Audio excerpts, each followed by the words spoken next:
Welcome to today's podcast with your Agile journey, where we focus on how to get your company into the Agile mindset. We talk about the pitfalls and successes with hopes that others can learn from our collective experiences to achieve agility in their own company. My name is Nicole Martinez, and I love to build digital stuff. And I'm a seasoned Agilist. I presently work in product management here in the United States and have had roles as a Scrum Master, Agile Coach, and Product Owner with certifications from the Scrum Alliance and Scrum.org, in addition to holding a bachelor's degree from the University of California, San Diego, and master's degree in process from the California Lutheran University. Being a Scrum Master is not easy, and at least it never was for me.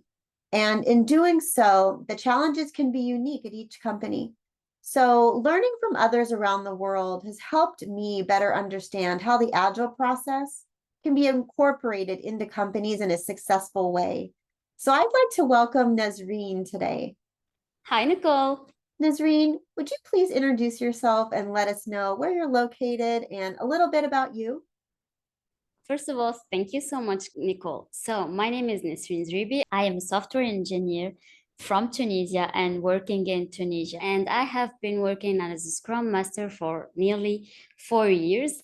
And it's really interesting that we are, as Scrum Master, trying to share our knowledge through the words. So we learn from each other experience. And believe me, it's not about certification. It is really more and more, and we will discuss this. I agree. Thank you so much. So how have you been able to incorporate the Agile framework into your unique company needs? When I first started as a Scrum Master, I did a mistake. Let's call it a small mistake since you're a beginner. I was trying to follow the guide as mentioned in the guide. Let's say when a sprint planning takes a time box of 6 hours, I was happy to have such long meeting. So I made a mistake, again saying this is a mistake, trying to adapt my team to Scrum, not Scrum to my team. So we as beginners in Scrum, we tend to forget of being agile. You are just following the framework, following the guide, and forgetting about your real job, which is leading your team into a good process and leading your team to success. So I'm going to speak about this sprint planning specific example because I remember I struggled a lot with it. So the Scrum guide says the time box is like 2 weeks. Sprint it's 4 hours. Sprint planning. So when we had a sprint planning that is 3 hours long, I was really happy. I'm like, yes, I made it. Everyone is talking. It took a long time. And after a while, I realized that my team is disengaged. They disliked this meeting. There was small talks like saying, oh my God, tomorrow it's the sprint planner. She is going to make us talk. Oh my God, I hate this meeting. I'm like, and I started asking, why do you say this? What do you dislike? And this is, I think, the first step of getting better as a Scrum Master is hearing back from your team, trying to adapt the process to your team more than anything else. So as we say in the Agile Manifesto, individuals over process. And at the beginning, I was the process over the individual. And it took me some while. And after that, I will pick whatever process in whatever framework that can lead my team to success, that is helpful for my team and that my team is liking. And we even work together on choosing what is the best for us. I sometimes fail and sometimes it's a success, but give it a try. And please, we as always have to like be careful what is the need of your team and work with it. As a Scrum Master, you need to remember to be agile first and then see whatever is happening in your framework that can help you and pick it. I resonate with your story. It's so important to be able to inspect and adapt ourselves, not just for the team, right? But for ourselves. And having that growth mindset that I hear you have is definitely the way to start, in my opinion. Using servant leadership, starting from yourself, showing that you're there because I've heard stories from teams where the Scrum Master has become the most hated team member. Have you had any experience with that? It's really funny, but I was one. I was trying to follow the guide and I forgot to inspect and adapt. Maybe it's not that I forgot, by my understanding at the beginning of the inspection and adaptation was basic.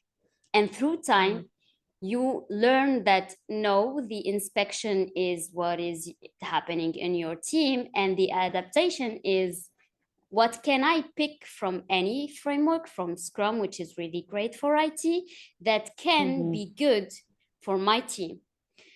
So, when you forgot as a Scrum Master to do this, and your only concern is to apply wherever in the framework, you become the most hated one. Why? Because they don't feel that you are helping. You are just like their mother-in-law, like Scrum says, and you are pointing the mistakes and not giving them or helping for the solution. So for a while, people were thinking she's gonna just complain, say we did it wrong, and go home, and we are the people working on it. So yes, you can be really the most hated team member because they think you're doing nothing. So be careful with your team, with their needs, and don't stick to the book. The book is really helpful, but do whatever it takes. Again, I'm saying it again and again because it's about adaptation. The word agile is like how to change things and adapt them to your need. So be careful as a Scrum Master to be not the most hated, because you're not the one doing the code. You're not the one like spending late night work. You're just here for the process. So please help, help, and help. I'm so happy you brought that up so that we can help our partners in Scrum discipline because, it's so easy as new Scrum Masters, especially just focus on what we're trained on in the Scrum Guide. All of our current licensure that we're encouraged to receive, the Professional Scrum Master, Professional Scrum Master Advanced, Certified Scrum Master, Safe Scrum Master, they're all focused on following that Scrum framework, right? Looking at our habits, making sure that we create sprint value again and again, following that routine. And it would be very easy, and I would think even logical, for our peers to dive into being Scrum Masters exactly that way. I mean, that's what happened to me. Sounds like that's what may have happened to you as well, Nesrine, and that we discovered that being a helpful Scrum Master is so much bigger than just following the Scrum Guide. And for those of us that didn't start as developers, instead starting in project management and program management and just jumping in and getting those licenses and becoming Scrum Masters, it would be logical to just follow that guide, right? Step by step, because we were trained to get 100% on that test. When really we need to focus on the Agile Manifesto. I mean, I can't help but always just even keeping it at my desk. It's because it takes us into our lean and development experience where we look for different agile methods that can provide lift to our teams, not just be Scrum bots, if you will. And as you mentioned, not becoming just that judgeful figure in people's minds that becomes the most hated team member. And since you mentioned Agile, the Agile Manifesto, and it being based on the 4 principles of individuals and interactions over processes and tools, working software over comprehensive documentation, customer collaboration over contract negotiation, and responding to change over following a plan, it really gives us more of principles to go by instead of just a routine to follow. And this can be very different from the command and control management style, perhaps for companies that aren't agile enough. And even when engineering and product adopt agility, senior leaders will still remain those in charge. If they are bringing in agile, they might call it an agile transformation But whatever they call it, they're used to a more command and control style way of managing things, where direction is coming from the person with the highest title in the room. And that's the person who's expected to lead the team. Have you ever been in a situation, Nazreen, where you're confronted perhaps by top management, that they feel more comfortable with the old way, not agile? Myself have experienced this, and I think this is the most challenging thing that could ever happen to you as a Scrum Master. So you'll Mhm. have to fight for your team, fight for the agile principle, fight for your framework, and it will be always about fighting, which is not really cool. So I'm gonna give like a real example. Sprint planning, we always have this in mind that it is in the team's hand. They do the estimation, they discuss whatever is needed to be done to this sprint to attain the sprint goal. And our manager, he was the one dictating what is the sprint goal, what are the tasks, and he was even estimating and time boxing the task by himself, and not he Mhm. did not care what the team can do and what they think, Mhm. how much time does it take to things to be done. So Yeah. I had a lot of discussion with him, and in each discussion, I tried to collect as much as I can of numbers. What's the team velocity? How can they achieve things? How are they feeling about this style of like work? And he did not care. So as a Scrum Master, you are challenged to like say, okay, there is resistance. We know there will always be resistance, but this kind of resistance, it's no. Unfortunately, it will not be a fun game. You will have many ideas how to improve your process, but you will not get the chance to apply them. I am not happy to say that, but at a certain point, you have to rethink about your career path. And if you're somewhere that they do not believe and they do not value you, go elsewhere when there is an agile organization and you will grow with them and they believe in what you believe. It's like imagine you're a heart surgeon in a Botox clinic. It doesn't Yeah. make sense. It's the same thing. If you're in a Scrum Master in a non-agile organization, fight for it. If you fail, if let's say you didn't fail, you tried your best, but this is top management. If they say no, you can do nothing about it. Try, Yeah. you will grow with this experience, but you have to give up and go elsewhere when it's really agile and you will really experience the mindset. Nazreen, I really appreciate so much your bravery to share that great challenge with all of us here. So, the same thing happened to me. And one of the reasons why I put this podcast out for all of us, because I was just coming to the table as a Scrum Master, right? Following the Scrum Guide, ready to fight for the team. I was very clear with the most senior management. This was the right thing to do. And I considering myself almost like the president of Agile.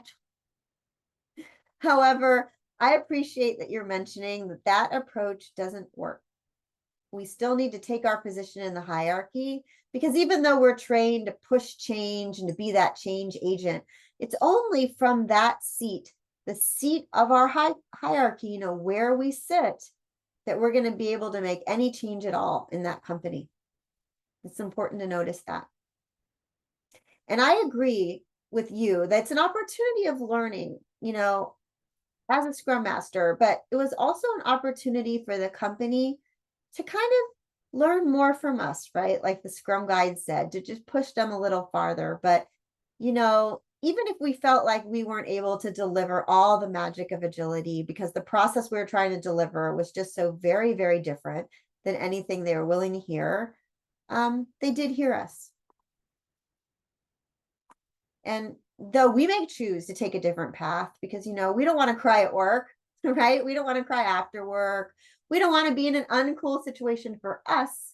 We deserve our light to be felt by those around us, including the senior managers And I just appreciate your bravery today, Nesrine, in bringing this up, this very, very difficult topic for all of us, and why we're coming here today to help our friends. With that said, I'd like to switch gears. When we're in a situation where agility is supported, the type of method is chosen by the team, and they've chosen Scrum in this particular setting. Maybe other teams are Kanban, and maybe just this team is Scrum.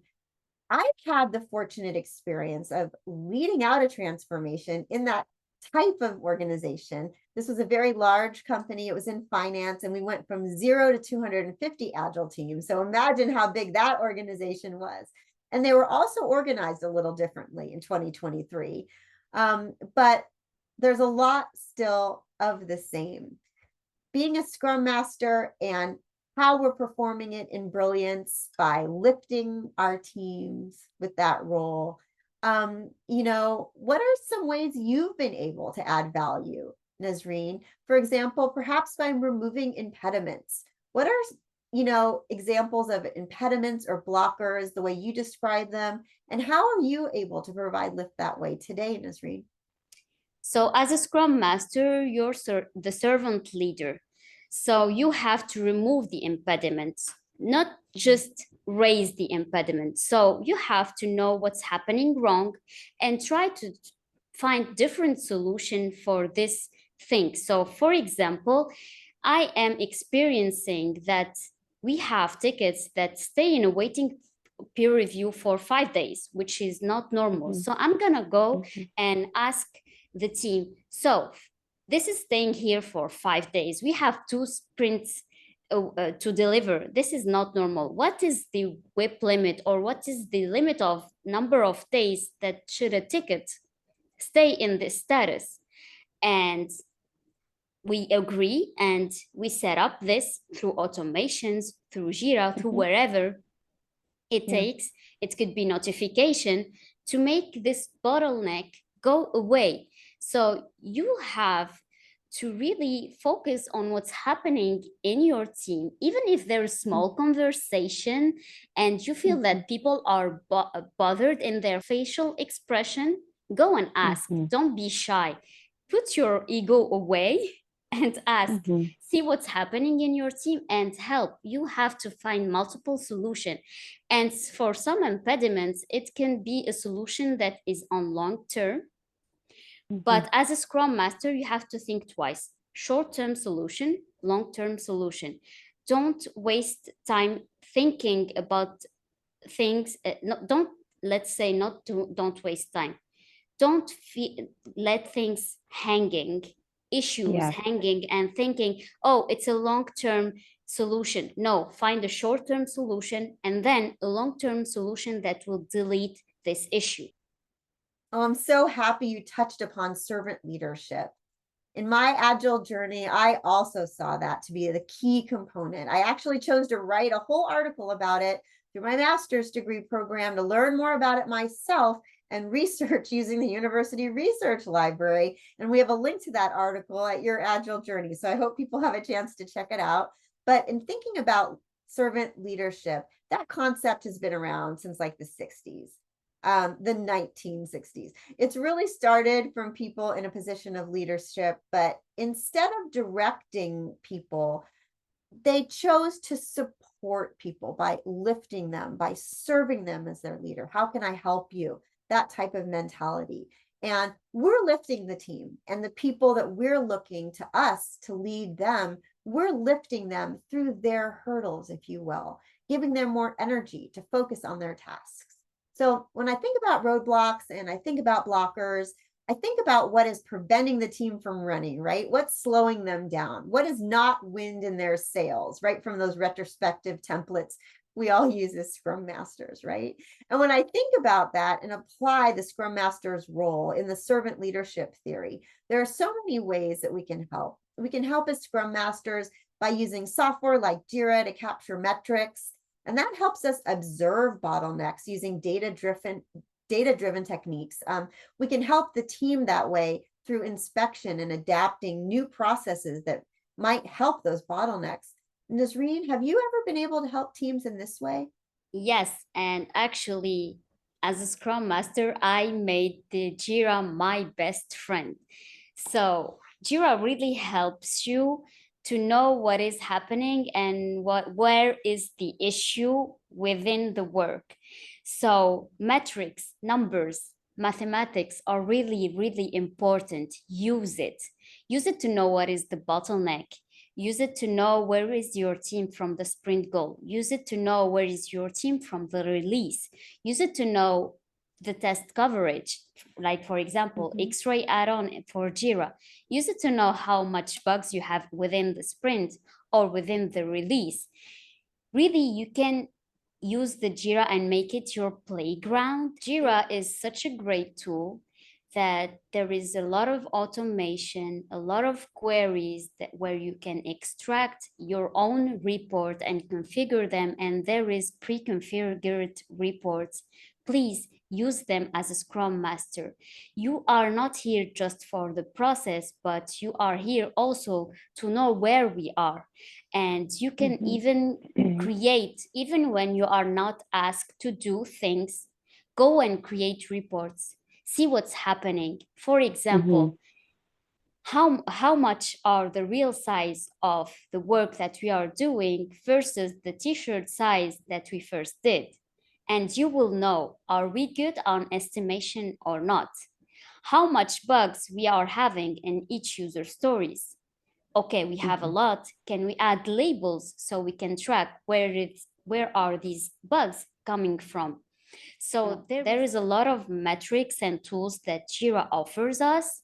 Please use it to help your team. There is like notifications, saying get automations, whatever it takes to make your work better. And you can use the Jira to remove impediments. Remember when we talked about how the Scrum Master removes impediments? I'm going to give a small example. We are having the issue of not knowing which fixed version is the right one for this ticket. As a Scrum Master, you know your team, you know what's happening, you know your product. You can help. You can help adding this by an automation in a long term. In a short term, go to the tickets and change the fixed version, and then ask for confirmation for your team by extracting a report.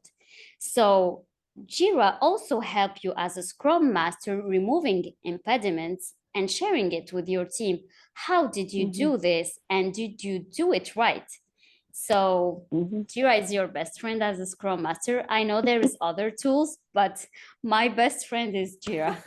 I laugh about that a little, Nesrine, because I've been called a Jira wizard myself in prior roles. And since then, I've also used Azure DevOps. They also offer similar tools. Asana offers a tool as well. So as long as we can see things and help our team, it's an example of ways we can use metrics and data-driven analysis to help them thrive. An example I'd like to share with our international audience is a way that I've used Jira, similar to you, Nesrine, to see trouble. One of the Scrum patterns that we're directed to follow by the Scrum Guide and that we can see clearly through Jira metrics is the concept of carrying forward story points and that not being good. So, for example, we set up a sprint, we complete the stories that could be completed within that sprint, and the ones that aren't are carried forward, and that's considered bad. And we can see that in the Jira metrics when we look at the carry forward story points in the completed sprint report.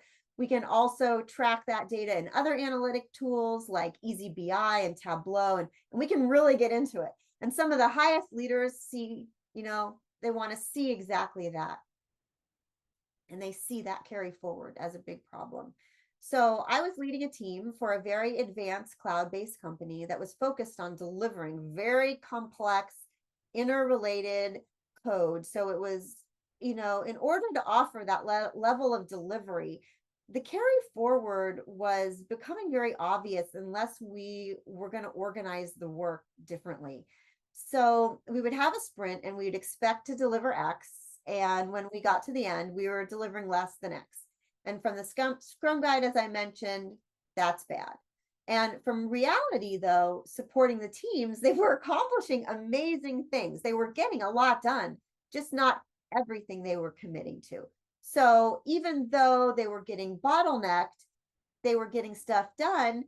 It was important to understand, though, why they were getting bottlenecked, right? What was the friction there? What was causing us to deliver more slowly and less frequently? So, as a person with development background myself, I was able to really analyze the work and understood that there was different work that the team had to dive into. We did the 5 whys, why did we slow down? Why did that have to happen? Why did we need to wait for that person? Why did that person have other things to do that they couldn't just jump on it, etc. Bringing that project management, Six Sigma lens into it, using our metrics. And we reviewed it during our retros, and we really saw what was happening. Stories were stopping mid-sprint. And, the highest manager in the room didn't like that. And those were very hard conversations. And the Scrum Master was blamed. And the Scrum Master was the most hated person in the room. Management. So, not always an easy job as the Scrum Master. And in this case, she felt very disappointed with her Scrum Master not being able to deliver what was expected. We were asked to create metrics that showed the difference of what was expected versus what was delivered. And those weekly meetings just became increasingly focused on that very small metric, becoming more and more toxic. And what I did as a Scrum Master, like you mentioned, is I used metrics to try to show and demonstrate our progress, how we were improving. However, they were only interested in seeing an improvement in that one metric carrying forward. That improvement that I was looking for was delivery value, which is, again, a significant difference between traditional project management, Prince waterfall methods, that drive expectations versus agility, where we're driving to delivery value. Now, thinking about delivery value and thinking about blockers and what was slowing us down, we do want to deliver the most value as rapidly with as least friction as we can. So again, looking into those metrics, trying to uncover that bottleneck. And what we saw was it was really in our dependencies between teams outside of us. We had information security team members outside of our team. We had DevOps team members also needing to deliver pieces from outside our team. And that person who did the DevOps supported 10 teams. So what we saw was that we were waiting for work from other teams that caused us not to finish our work within 2 weeks. And that does bring us back to the Scrum Guide and some of the concepts that we do realize are very valuable, which is to not have people outside of your team, right, required to get the work done. So one of the principles in the Scrum Guide is to have everyone you need in that one team that can deliver that value. So we definitely saw the problem, and the Scrum Guide would agree with us. So what we did is we used Jira to break down the work into, epics, which we already had, but we broke those epics down differently, where we thought a lot about how the work was organized, and we sequenced it to better enable us to reserve the time from other engineers that we depended on for our cross-team dependencies. After doing that, at least we knew why, but we still did have the delay there because we found that our DevOps engineer that had to support 10 teams wasn't going to be able to do that in 2 weeks. So it was just really interesting to use Jira to be able to tell the story. I wanted to share that with my partners, just a way to see trouble from Jira. So, as a Scrum Master, being able to tell this story helps organizations become more agile because it can help make the process and the outcomes more transparent to our senior leaders so they can understand the work, when they're interested. So I really appreciate you bringing up that difficult conversation, Nesrine, because it helps our partners in real life and will help them do better in their own roles as Scrum Masters and giving lift to their team.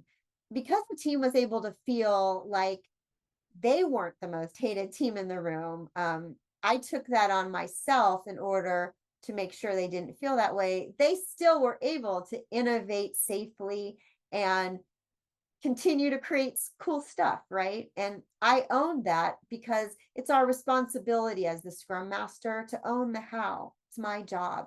So the team, I let them know it was only their job to do their best every day. And you know what? When you know you can do your best every day and that's good enough, you can feel good at work. And that's something that we bring to the team as Scrum Masters. We try to protect the team from not feeling great, right? So that they can do their best and feel innovative and take the company forward. Because without innovation, companies aren't moving forward. And that's really the key that we unlock as your Scrum Master. In my last experience, I had a wonderful outcome where I worked with a team focused on agility, not Scrum. So all the stories don't just have to end with, a not awesome outcome. This was an awesome outcome. And we were organized as Scrum teams focused on delivery value. We delivered through inspecting and adapting, delivering and then looking at it and adapting with our stakeholders. We ideated through discovery using mind maps, which evolved through brainstorming into features and epics and finally stories. So this is a different than a command and control style way to create work.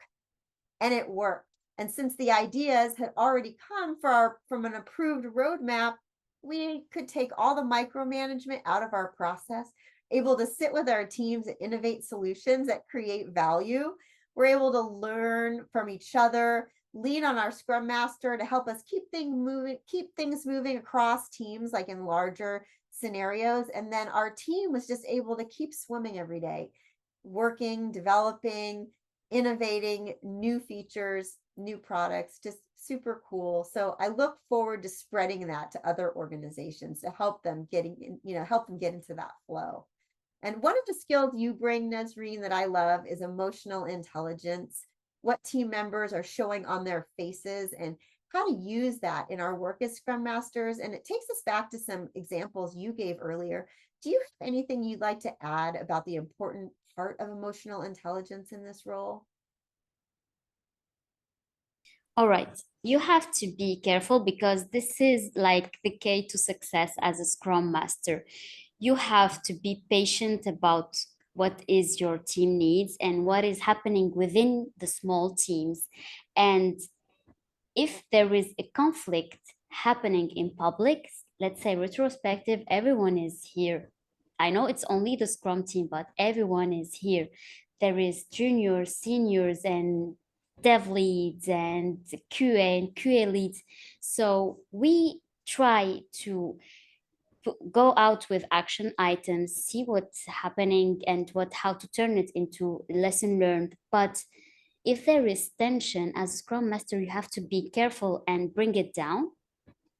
But don't forget, there is tension means there is an issue. So after the retrospective, go have some small talks. If you see two people in the kitchen and you know there is conflict between them, have a coffee and sit with them and try to understand what's happening. Put your ego away and fight for your team and what are the team needs. Because if you don't know what's happening, you cannot remove the impediments. You cannot remove the bad things. You cannot improve the process. You have to be careful and skip some conversation in the right time, but don't skip the conversation as a scope. Try to find a solution maybe later, maybe with another person, maybe when he's in a better mood, maybe speak to his best friend at work, try to understand what's happening and then have another conversation with him. So as a Scrum Master, you don't just have to do your work in a classic way. You have to do whatever it takes to make your team feel better. You are such a great Scrum Master, Nesrine. I love the point you brought up about the importance of de-escalating contentious issues. Sometimes scientists, just want to come and talk about stuff right at the table. We just want to bring it in there, figure it out, talk about it. I kind of am the scientist in that party. And that doesn't always de-escalate a conflict. So your emotionally intelligent approach to talk to people one-off, I've seen work a lot better. Thank you. Do you have any tips or tricks for new Scrum Masters coming into a company, not knowing anybody, how they can start by creating those relationships that they're going to use to be emotionally intelligent? I know that it's hard when you don't know anyone. As Scrum Master, uh, you have to accept that your first couple of sprint won't be successful. You will just Mhm. be like someone who's attending the meetings and nothing more. In a personal way, go have lunch, go have coffee with them, try to be friendly. And in a professional way, try to set up meetings with team managers or any team member and tell him, well, I'm the new Scrum Master. How can I help? Mhm. Ask, Great really go idea. for it. How can I help? What's happening that you dislike? And I might I might have the solution, or maybe we can find out what is doable together. So I myself have set up multiple meetings with team leads and team members and asked them directly, how can I help? And they discussed, like, we have an issue with the transition in Jira. Okay, let's create an automation. We have an issue for sending notification in Slack. We don't have any settings with Jira. Okay, let's create a channel that's whenever a bug is created, the person that is assigned to have this pop up. So ask, don't be shy. Go to your team mates and tell Mhm. them, how can I help? You are the servant leader again. So please don't be shy. I think if you are a shy person, Scrum Master is not the job for you, because you have to like fight for the process, for the mindset, and go to people and ask them in person, and be ready to resistance and accept that you might fail once and again and again. So be brave. Great idea. Another example of when the Scrum Master has to be brave, right? I also like how you emphasize creating a professional relationship with people. Like it's easy to become friends with people in the kitchen, right? Like we became friends, Nesrine, just on a virtual call. But when you ask, how can I help? It elevates that, right? From just a personal connection, because no one's just going to hate or love anybody at work, right? It just leaves that relationship right there. But it's about creating that professional dynamic, starting from a place of how you can help, right? Starting from that seat. I love it. That was awesome, Nazreen. Thank you. Thank you, Nicole, for this invitation for the podcast. And it was a learning session, and hopefully it will not be the last one. Thank you. Thank you.